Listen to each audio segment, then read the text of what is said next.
வணக்கம். மீண்டும் ஒரு முறை உங்களுடன் உரையாடுவதில் மிக்க மகிழ்ச்சி. கடந்த 2 எபிசோடா நம்ம திரு இபிஎஸ் அவர்களை பற்றியும் அதிமுகவோட தோல்வி முகத்தை பற்றியும் தலைமை பண்பு கண்டினியூஸா கேள்வி கேட்கப்படுது, அவரோட தலைமை குறிவைக்கப்படுகிறதுன்னு கூட சொல்லலாம். சாமானிய மக்கள் மத்தியிலையும் ஒரு பெரிய சந்தேகம் எழப்பட்டிருக்கு. ஊடகங்கள் தொடர்ச்சியா கேள்வி வைக்கிறாங்க. ஆளும் கட்சி எதிர்கட்சியை பார்த்து ஒரு நல்ல எதிர்கட்சியை நடந்துக்குங்கன்னு ரிக்வஸ்ட் பண்ற அளவுக்கான அந்த போயிட்டு இருக்கு. பல்வேறு மாவட்டங்களில் நடக்கக்கூடிய கருத்து கேட்பு கூட்டங்கள், கலந்தாய்வு எல்லாமே கலவரமா வெடிக்கும். உட்கட்சிக்குள்ள ஒரு இஷ்யூஸ் நீர்பூத்த நெருப்பாக இருக்குதா அப்படின்னா கண்டிப்பா. நம்ம சேனலோட வெரி ஃபர்ஸ்ட் வீடியோவில் யாராச்சும் நீங்கள் அதை பார்த்துருக்கீங்களான்னு தெரியல, கீழே அதோட லிங்க் கொடுக்க போய் பாருங்க. வெரி ஃபர்ஸ்ட் வீடியோவில் நம்ம என்ன சொல்லியிருப்போம் அப்படின்னா, தலைவர்களை தேடும் தமிழ்நாடு, நல்ல தலைவர்களுக்கான தேவை இன்றளவும் தமிழ்நாட்டில் இருக்கு. வெற்றிடங்கள் இருக்குன்னா கண்டிப்பாக இருக்கு, அதை யாரும் இன்னும் ஃபில் பண்ணலை அப்படின்னு நம்ம சொல்லி. திரு இபிஎஸ் அவர்களுக்கு மாதிரி கிடைச்ச ஒரு வாய்ப்பு வேற யாருக்காச்சும் கிடைக்குமா அப்படிங்கிறது மிகப்பெரிய ஒரு கேள்விக்குறி தான். அந்த கட்சியும் அதுக்கு ஒரு காரணம். அதிமுக சாமானிய தொண்டன் ஒரு கிளை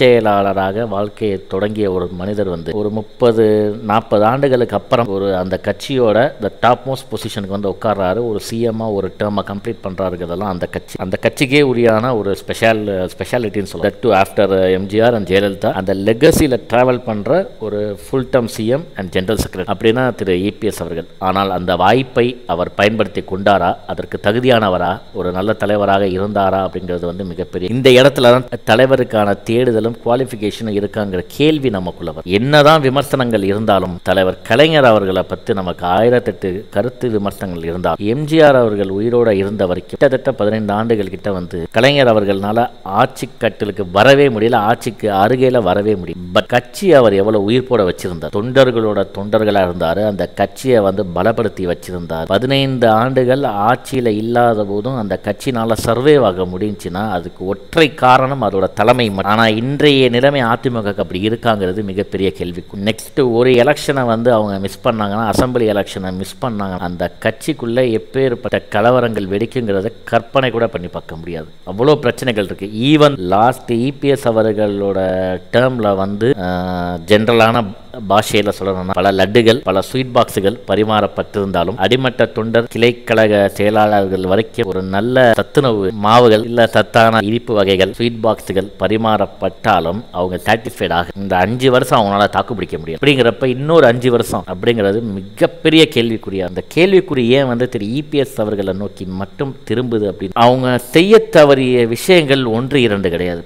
பல வாய்ப்புகளை எதிர்கட்சி தலைவராக அவங்க மிஸ் பண்ண, அவங்க செஞ்சதை கூட அவங்களால வெளியில பிரச்சாரம் பண்ணலாம். 7.5% உண்மையிலுமே ஒரு மிகப்பெரிய திட்டம். அரசு பள்ளியில் படித்த மாணவர்களுக்கு மருத்துவ பிரிவில் கலந்தாய்வில் உள் ஒதுக்கீடு 7.5 கொடுத்தனால பல ஏழை கிராமப்புற சார்ந்த மாணவர்கள், பல ஆண்டுகளாக வாய்ப்பு மறுக்கப்பட்டிருந்த சமுதாயமா இருக்கட்டும் இல்ல ஊர்கள்ல இருந்து ரொம்ப பின்தங்கிய மாணவர்களுக்கு அந்த வாய்ப்பு கிடைக்கப்பட்டு, இதை ஒரு சாமானியனான ஒரு இபிஎஸ்னால அதை செய்ய முடிஞ்சிச்சு.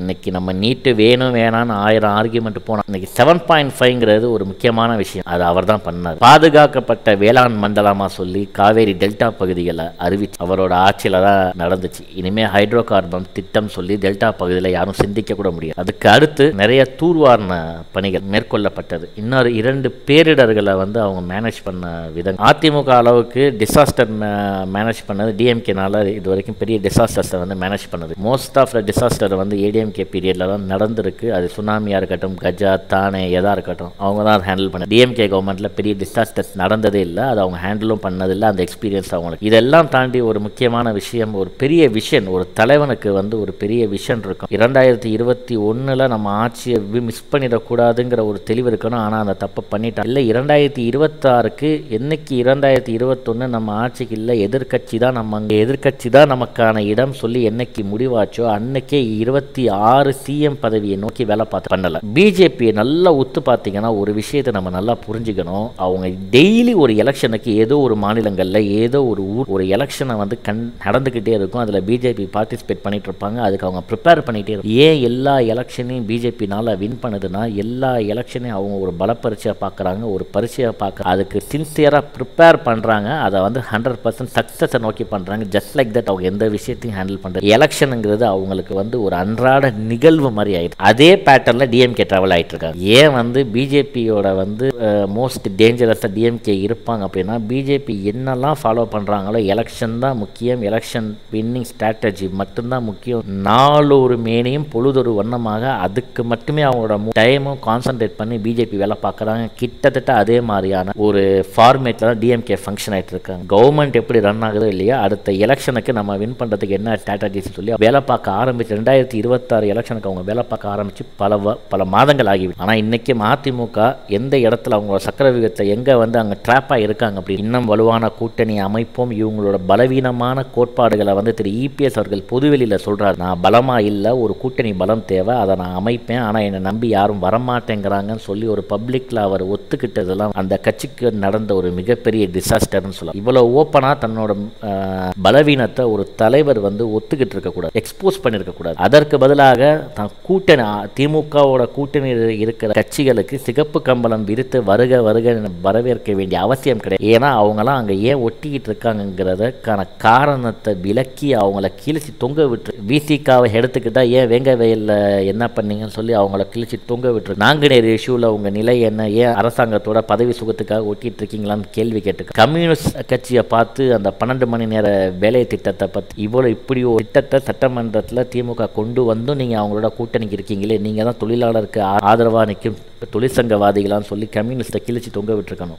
இது மாதிரி எதையுமே பண்ணாமல் தன் கையில் இருக்கும் பதவியும் ஒரு கட்சியோட பதவியும் எவ்வளோ வலிமையானதுன்னு சொல்லி புரிஞ்சிக்காம அடிமட்ட தொண்டர்களோட கனெக்டே ஆகாமல் இருக்கிறது தான் வந்து இன்னைக்கு திரு இபிஎஸ் அவர்களுக்கும் ஏடிஎம்கேக்கும் இருக்கக்கூடிய மிகப்பெரிய பிரச்சனை. 2016-17 காலகட்டங்களில் நம்ம தமிழ்நாட்டு மக்களுக்கு ரொம்ப ஃபெமிலியரான ஒரு வார்த்தை என்னன்னா ஸ்லீப்பர் செல். இன்னைக்கு சொல்லப்போனால் அதிமுக ஃபுல்லாகவே ஒரு ஸ்லீப்பர் செல்ஸாக தான் இருக்காங்களோன்னு நம்மளுக்கு நினைக்க தோணுது.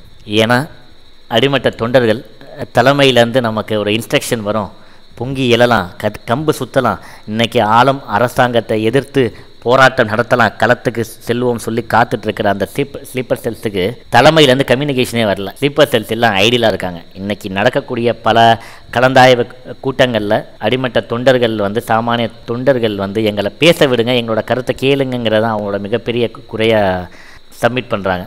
அவங்க அட்மிட் பண்ணுற விஷயம் அதுதான். தலைமை எங்களோட தேவை என்ன, கட்சிக்கு என்ன தேவை, நாங்கள் ஒரு ஐடியா சொல்கிறோம், அதை கேட்க மறுக்கிறாங்களே அப்படிங்கிற அந்த ஒரு வெகுண்டெழுந்து கொதிநிலைக்கு வர்றாங்கல்ல, அதற்கான காரணம் வந்து அவங்களால ஸ்லீப்பர்ஸ் எல்லாம் கண்டினியூ பண்ண முடியல. திரு இபிஎஸ் அவர்களோட பிரச்சனை இதுதான். தான் ஒரு பெரிய எதிர்க்கட்சி தலைவர், தான் ஒரு பெரும் இயக்கத்துக்கு 2 கோடி தொண்டர்களை கொண்ட ஒரு இயக்கத்துக்கு தலைவன், மேன் பவரை வந்து எப்படி யூட்டிலைஸ் பண்ணியிருக்கணும். 2 கோடி தொண்டருங்கிறது சாதாரண விஷயம் கிடையாது. அதிமுகவில் இருக்காங்கன்னு அவங்க சொன்னாலும், ஆனால் அவங்க எம்பி எலெக்ஷனில் அவங்களுக்கு கிடைச்ச வாக்குகள் 75 lakhs, 75 லட்சம். பாக்கி 1 கோடி பேர் எங்கே போனாங்கன்னு தெரியல. அப்போ அவங்க தொண்டர்களே அவங்களுக்கு ஓட்டு போடலாம். அப்போ நீங்கள் இமீடியட்டாக இந்நேரம் பண்ணியிருக்க வேண்டிய விஷயம் என்ன, தொண்டர்களை நோக்கி பயணம் செஞ்சுருக்கணும். நாடு தழுவிய பயணம் வந்து திரு இபிஎஸ் அவர்கள் மேற்கொள்ளவே இல்லை. இதெல்லாம் அவங்களோட தோல்விக்கு, ஒரு தோல்வி முகத்துக்கு அதிமுகவை அவங்க இட்டு செல்வதற்கான மிக முக்கிய காரணிகள். ஒரு தலைவனுக்கான ஒரு விஷன், ஃபோக்கஸ் இல்லாமல் போனது, அது ரொம்ப ரொம்ப முக்கியம். அது இல்லாமல் போனது வந்து ஒரு சாமானியன் வந்து தலைமை பதவியில் அமர்ந்தான்னு வைங்களேன், அது ஒரு சாமானியனுக்கு தான் மிகப்பெரிய சந்தோஷத்தை கொடுக்கும், ஒரு நம்பிக்கையை கொடுக்கும். நாளை நானும் அந்த இடத்துக்கு என்னால் எட்டி பிடிக்க முடியுங்கிற நம்பிக்கையை வந்து திரு இபிஎஸ் அவர்கள் கொடுத்துருக்காரு அடிமட்ட தொண்டர்களுக்கு. ஆனால் அவங்களோட அவர் நேரடியாக கனெக்ட் ஆனார்னா இல்லை. இன்றைக்கி அதிமுக இருக்கக்கூடிய மிகப்பெரிய பிரச்சனை அது ஒரு முக்கியமான காரணம். இந்த நிலை மாறிவிடும் என்று நம்புவோம். நம்ம ஒன்றும் ஏடிஎம்கே சப்போர்ட்டர் கிடையாது, எந்த கட்சிக்கும் நம்ம சப்போர்ட்டர் கிடையாது. திரு சோ அவர்களோட வார்த்தையில் சொல்லணும்னா, நம்ம ஜஸ்ட்டு வந்து ஒரு தெர்மாமீட்டர், காய்ச்சல் இருக்கா இல்லையான்னு டெம்பரேச்சரை மெஷர் பண்ணி சொல்கிற வேலை மட்டும்தான் நம்மளோட வேலை, தவிர யாரோட ஆதரவு நிலைப்பாடும் இன்றைக்கும் அல்ல என்றைக்கும் அல்ல. நன்றி, வணக்கம்.